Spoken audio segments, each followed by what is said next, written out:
Always follow your gut. When you feel that something isn't right, don't quite fit in, abort quickly. I'm not saying that you shouldn't try to work things out in an uncomfortable situation, or that you should make a permanent decision about a person that you don't initially hit it off with. But when you know it isn't right, don't hang around.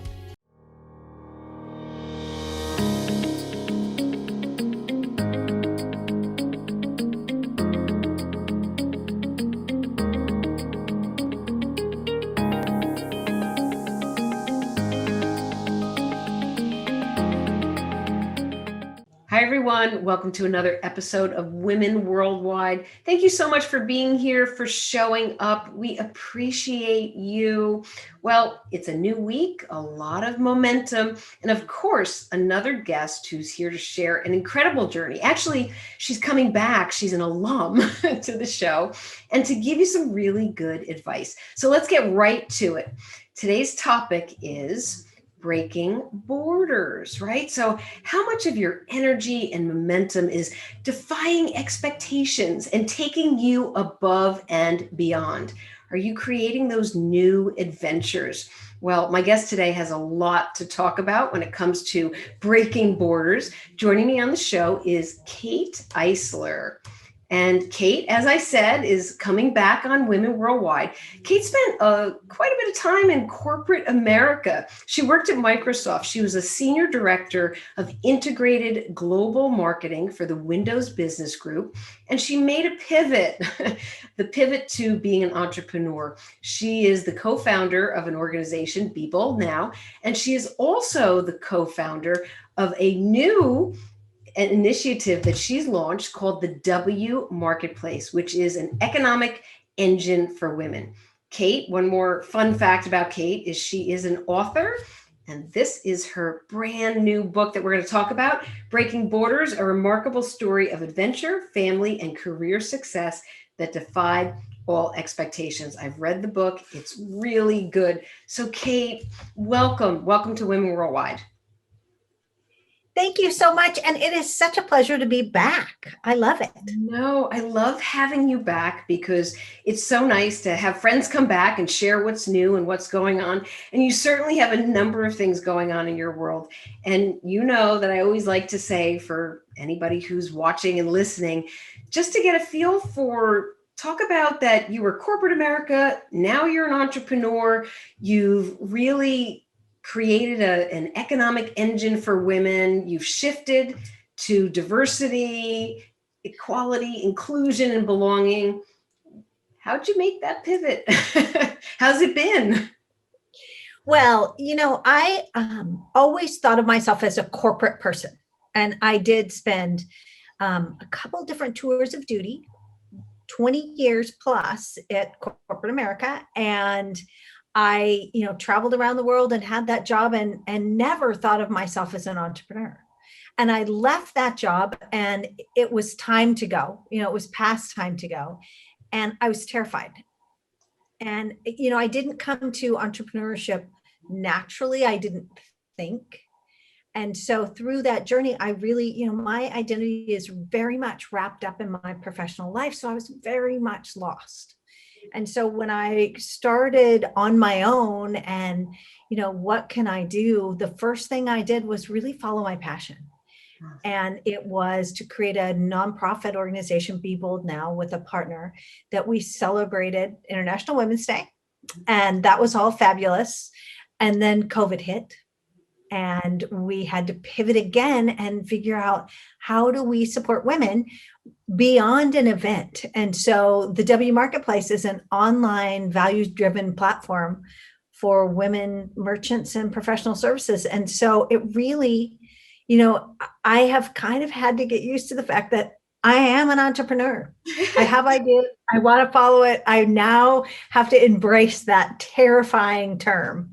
Well, I'm glad you said that it was terrifying. We're all human and change is never easy, but the fact that you're embracing and you do it so well, this your entrepreneurialism. And I wonder with that experience, Is that what got you to write the book? Is maybe you could share a little bit about breaking borders and how that expresses this journey? You bet. It is a little bit about how I wrote the book. Writing a book was never on my bucket list. It was never something I imagined I would do. But, as I said, I was so lost when I left Microsoft because I thought of myself in that way. And my self esteem was terrible. And, as I said, I should have left before. And so I started to write, and it became a journey through my life and a chance to examine the lessons I had learned and the accomplishments I had and made. And I kind of went, oh my gosh, maybe I'm not that bad. Wow, I did this. Yes, so it was very much a self-examination project. That's really good. As you were self-examining and coming to terms with who you were and what you did well, or maybe you found out there were things that you didn't do well, were there people along the way? I mean, you very much are for lifting women and supporting women. Do you feel that there were women and or men in your world who really lended support?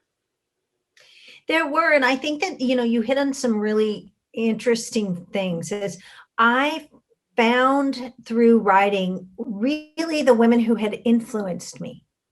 And I hadn't thought about it, some really significantly good and bad in my early career.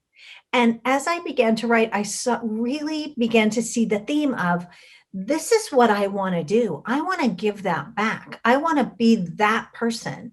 And I want to have that kind of impact. And so it really was such a clarifying moment to say, here are the people in my life, again, good and bad, who have influenced me. And I really want to be that. I aspire to be like them. And that's kind of where it came from. And it guides my journey every single day. Do you think that the book writing process and the way that you approached it and I really want to do that, isn't that a good, this is kind of a leading question, but isn't that a good exercise for anybody if you think about it? I think it is a great exercise for anyone. And, people that know me were surprised. It was really funny that they said, you wrote a book? And did you have a ghostwriter? And I was like, no, I sat down, and what I wrote was my feelings and the stories that I felt were important to me Mhm. when I first did it. And it wasn't chronological. It was where I was sort of in a day or in a period of time. And I wrote about it, and it was so cathartic and it was so fabulous. And there are things, really that I had to face up and say, I did a really, I behaved badly. I made bad choices, but I had the opportunity then to get it out and own it. And so I think it's good for everyone to do that. Get it out and own it. Absolutely. Well, your book, I mean, I read it, I loved it, and I'm going to ask you, here it is again, to share a favorite part. I mean, I know as an author, we have many favorite parts and passages, but maybe you could just pick one and share it. I would love to. And I want to read it, and then I want to talk about a little Okay. bit about where it came from. So here it is. Always follow your gut. When you feel that something isn't right, don't quite fit in, abort quickly. I'm not saying that you shouldn't try to work things out in an uncomfortable situation, or that you should make a permanent decision about a person that you don't initially hit it off with. But when you know it isn't right, don't hang around. Taking the position as the worldwide launch lead for Microsoft's next big operating system seemed like a no-brainer. My experience both at corporate and international offices was the perfect skill set and sensibility for the job. Microsoft was one of the largest brands in the world, and Windows was its flagship product. I again prepared to move the family across the ocean, but this time the move was home. Things would be comfortable at home. We had friends, we understood the culture, and the grocery stores were open 7 by 24. What could go wrong? That's a great Mhm. passage. So tell us more. Tell us your thoughts. Well, my career in corporate was an international based career. I moved my family around the world a number of times. I have 3 children, and my history in corporate was very unlikely. So I joined Microsoft early days. I did not have a college degree. I didn't have the right network. I didn't have the right sort of backing or finances. And I had a husband and children, but I also had some ambition and I had a dream. And so I really, kind of went forward and said, I want to do this, and made decisions like that, and had difficult conversations and followed my heart, except when I took that job. And so it was a really impactful piece of the book and of my life, was to realize it was the logical next step for me. I knew it wasn't right. And I did it, and I learned probably the most important lessons that I've ever learned at work, is to say, follow your gut. We know when you are not making the right choice for you. Why is it that, and I could even ask myself this question, we do have certain instincts and you can just feel it throughout your entire body. But especially when we're younger, we ignore it, we push it down, we reason it out that even though our gut's saying, don't do it, we do it anyway. Why do you think that is? Because it's very acceptable. I think that I think, humans in general, we want to fit in. We want to avoid conflict. Right. And, the conflict that I really had to realize was I would have had to explain my decisions for not taking a big job Right. or not taking that big job.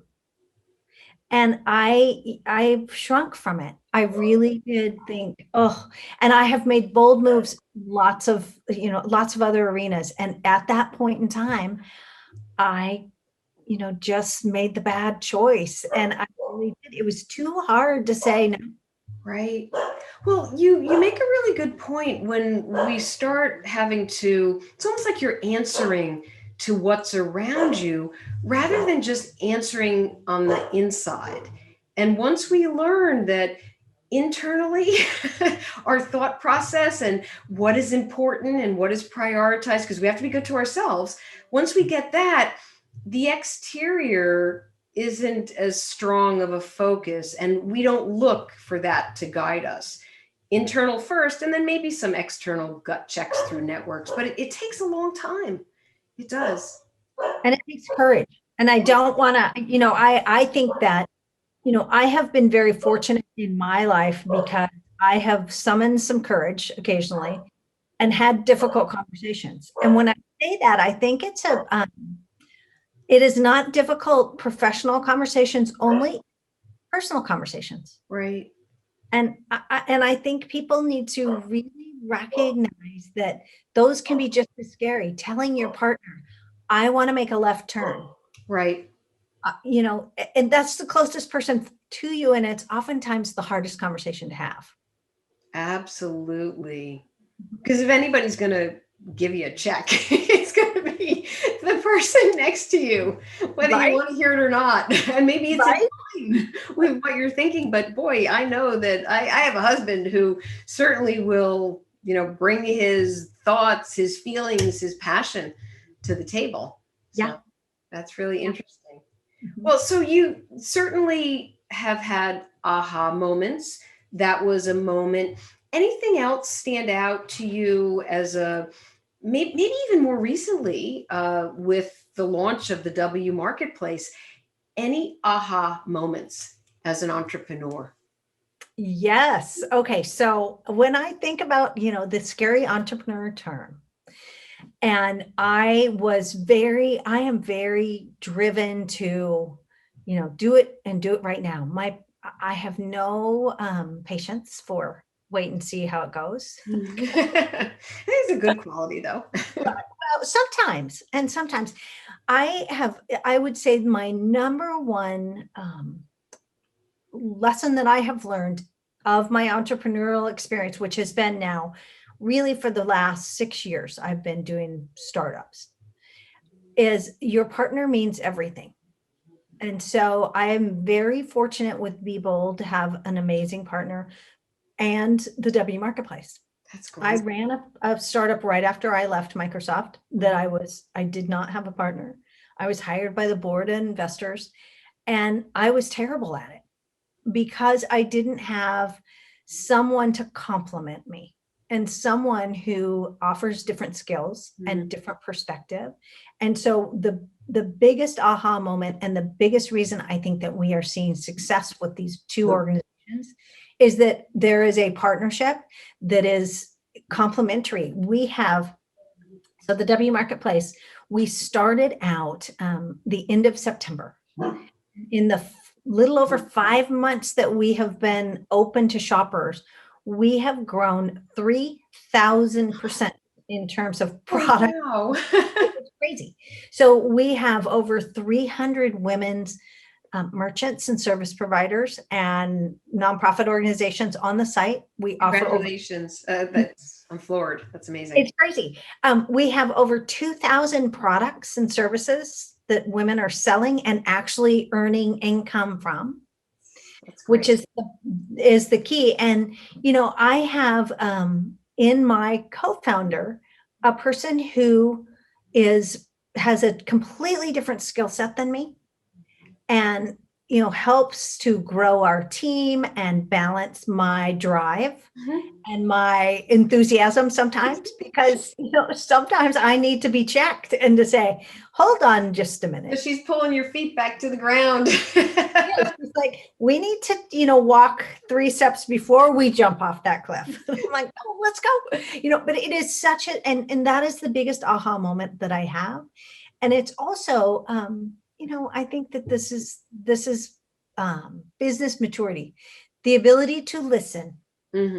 Those are the two things: a good co-founder that complements you and the ability to listen to them. Absolutely. There's something about finding a good partner where you can grow so much more quickly. And but not everybody, we're not always meant to be partners with people. I had a business partner who was a friend, and we partnered for a really long time in our agency and, bumped heads quite a bit. And once we split, we were really good friends again. So it really is, it's somebody that you have who can listen and who can balance you out in ways that you just can't do it yourself. So certainly a learning moment. With everything that is going on, how do you stay focused and you probably don't have any problem with motivation, but how do you just stay laser focused so that you can accomplish what you need to do in a day or a week or whatever, get to goal? I spend a lot of time reflecting on my own. So a little bit of writing. You are emotionally intelligent, Kate. If you are reflecting. It is absolutely, you have to every single day. And it's, I think that this is coming with maturity because I didn't used to do that. And now I do. And I get up really early in the morning before anyone.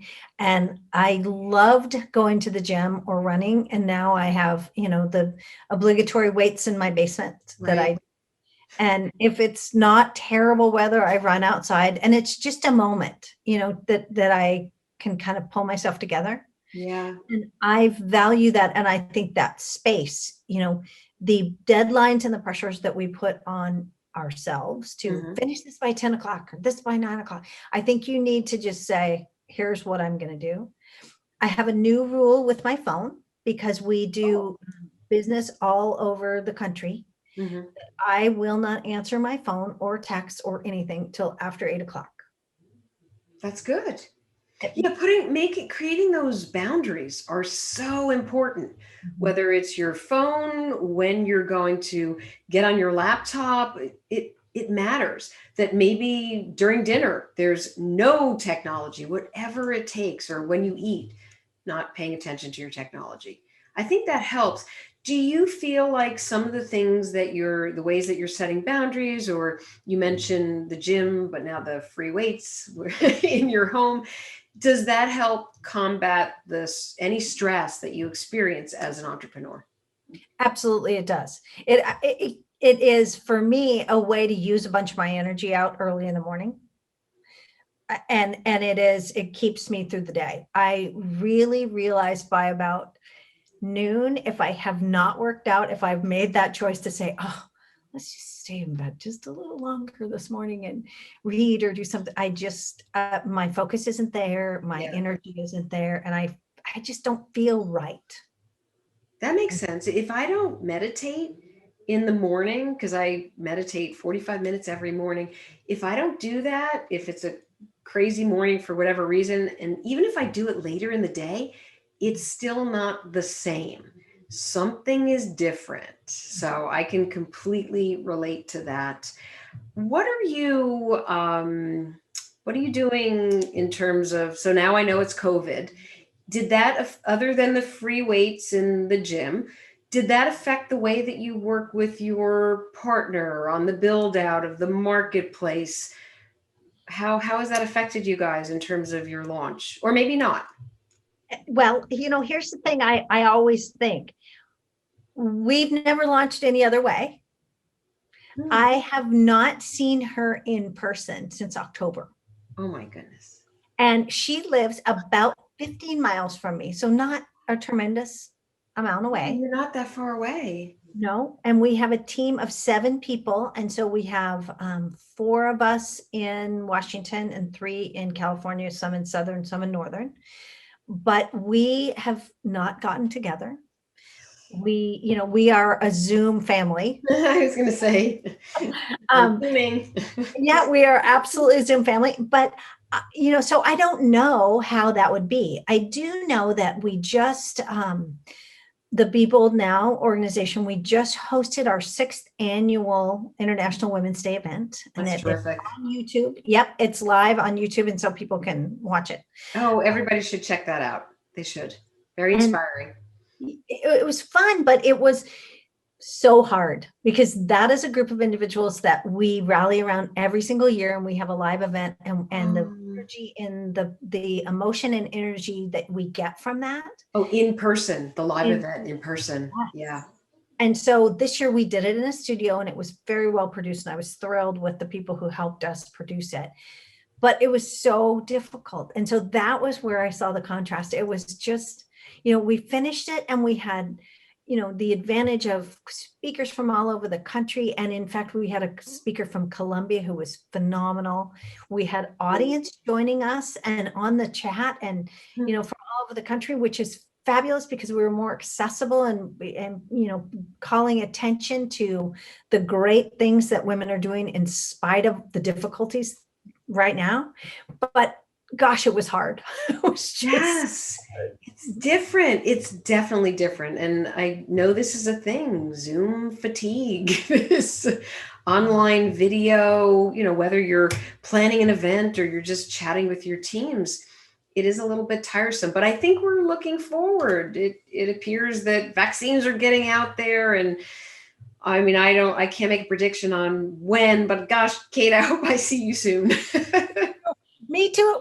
It was a little over a year ago when we saw each other. And so, oh my gosh. But, the other thing about Zoom, and I would say with my team with the W Marketplace, it's been very interesting, is we very specifically allow time during our team meetings. So we talk to one another, and, we do all this work on Zoom, but we allow time to socialize. It's really Good. fun. About the first 10 minutes of any, even in-person meeting, what'd you think about this? Did you read this article? Did you, what's happening with your kids?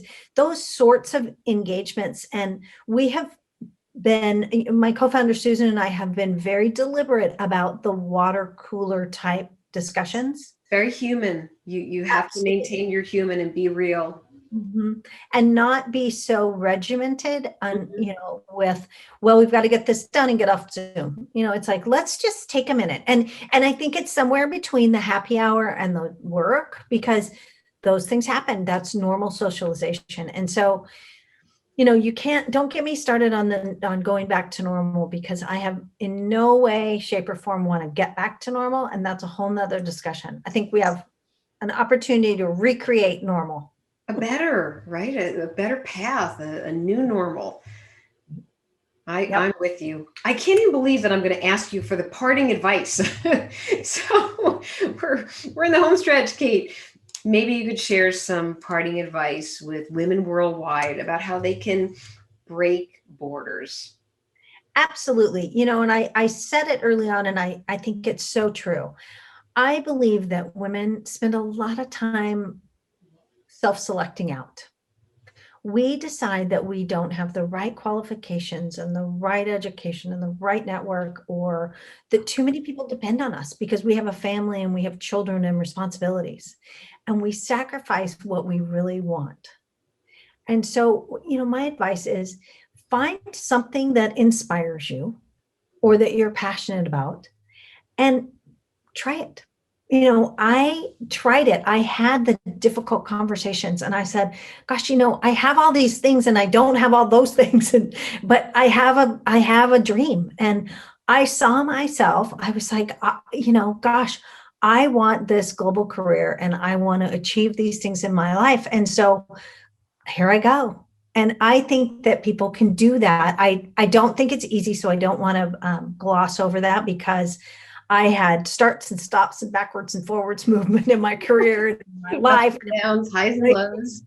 Yeah, I mean, but I don't think that it is unattainable, and I think that there is, everyone can take a step forward towards their passion, no matter where they are and what that passion is. And so I hope that my book serves as that inspiration for people to see that that's real. And Mhm. gosh, never in a million years did I think that I would have written a book or have the stories that fill the pages of the book. Well, that was great advice. And I think when people read your book, they will get to know you better, but also unleash their own passion and maybe go breaking some borders as well. Okay, last question. Where can people find out more about you, your book, Be Bold Now, and the W Marketplace? Oh my gosh. So the book is available at thewmarketplace.com. It is also available at Amazon. They can find out about me on any of those places or at kateeisler.com. Amazing. Kate, thank you so much for coming back on Women Worldwide. You are an inspiration and you can come back anytime. Thank you. Thank you for having me. I enjoyed it. You're welcome. And thank you to all of you for tuning in. Please keep the conversations going and the feedback coming. You always know where to find me. I'm out there on Twitter. I'm at Dee Breckenridge, or connect with me on LinkedIn. Okay, friends, until our next episode, stay focused, energized, and feeling empowered. Thank you.